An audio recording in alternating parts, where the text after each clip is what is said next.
Hello everyone and welcome. In this presentation, we are going to move from the theory of budgeting to its practical application. We'll be doing a step-by-step walkthrough of how to build the core operating budgets that form the foundation of a company's financial roadmap, all through the lens of our case study, Hampton Freeze. Our agenda for today follows the logical sequence of the budgeting process. We will start by understanding the real-world business problem that a master budget is designed to solve. We'll then establish the foundation for our budget, the beginning balance sheet, and the key budgeting assumptions. From there, we will build the first four schedules of the master budget, step by step, the sales budget and its related cash collections, the production budget, the direct materials budget and its cash disbursements, and finally, the direct labor budget. So let's start with the problem. This is a conversation between Tom, the president of Hampton Freeze, and his new financial manager, Larry. Tom is confused. He says, "We are going to end this year with a very nice profit. What you may not know is that we had some very big financial problems this year. We ran out of cash." Larry correctly diagnoses the issue. Hampton Freeze has seasonal sales, with most sales occurring in the spring and summer. However, production ramps up before the sales season, meaning the company spends cash on materials and labor long before it collects cash from its customers. This timing mismatch between cash outflows and inflows creates a cash crunch, even for a profitable company. The solution Larry proposes is to create a master budget to predict these shortfalls and to run what-if scenarios to make better decisions. Before we can begin building the schedules, we need two foundational documents. The first is the beginning balance sheet. This is a financial snapshot of the company at the start of our budget period. Key figures from this statement, like the beginning balances for cash, accounts receivable, and inventory, will serve as the starting point for our subsequent schedules. The second document is the budgeting assumptions sheet. You can think of this as the rulebook for our entire budget.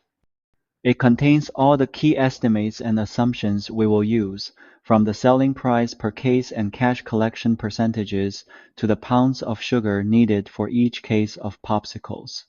With our foundation in place, we can begin. Every master budget starts with the sales budget, which is shown in the top part of this exhibit. For part 1, we calculate our total budgeted sales. We take the budgeted unit sales for each quarter, which comes from our assumptions, and multiply them by the selling price of $20 per case. This gives us our total budgeted sales revenue, which for the entire year is projected to be $2 million. Now for part 2 of this schedule, which is critical for solving our cash crunch problem, the schedule of expected cash collections. This schedule determines when we actually receive the cash from our sales. According to our assumptions, Hampton Freeze expects to collect 70% of its credit sales in the quarter of the sale and the remaining 30% in the following quarter. Let's look at the first quarter as an example. The company collects $140,000, which is 70% of its first quarter sales of $200,000. It also collects the $90,000 from the beginning accounts receivable shown on our balance sheet. This results in a total cash collection of $230,000 for the first quarter. Once we know our sales forecast, our next step is to prepare the production budget. This schedule estimates the number of units in cases that we must produce each quarter to meet sales demand and to provide for our desired ending inventory. The production budget follows a simple and logical formula: budgeted unit sales plus your desired ending inventory minus your beginning inventory equals the required production for the period. Let's look at the first quarter. Hampton Freeze has budgeted sales of 10,000 cases. It wants a desired ending inventory of 6,000 cases, which is 20% of the second quarter's projected sales. From that total need of 16,000 cases, we subtract the 2,000 cases we already have in beginning inventory. This tells us that the required production for the first quarter is 14,000 cases. Now that we know how many units we need to produce, we can create our direct materials budget. This schedule estimates the amount of raw materials, in this case, sugar, that we need to purchase to fulfill the production budget and maintain adequate inventory levels. Part 1 calculates the required purchases. The logic is very similar to the production budget.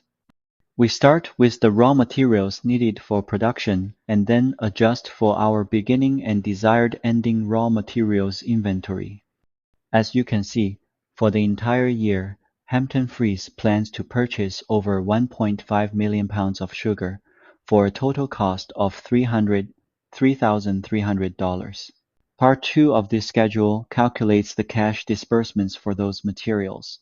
Again, it is crucial to distinguish between when we purchase materials and when we actually pay for them. According to our assumptions, Hampton Freeze pays for 50% of its material purchases in the quarter of the purchase and the remaining 50% in the following quarter. Let's look at Q1. They will pay $23,700, which is 50% of their first quarter purchases. They will also pay off the beginning accounts payable balance of $25,800 from the prior year. This results in a total cash disbursement for materials in the first quarter of $49,500. Our final schedule for this session is the direct labor budget. This budget estimates the direct labor hours that will be required to satisfy our production budget from Schedule 2. This is a vital planning tool that helps companies avoid labor shortages or disruptive layoffs. The calculation here is very straightforward. First, we calculate the total hours needed by multiplying the required production in cases by the direct labor hours required per case.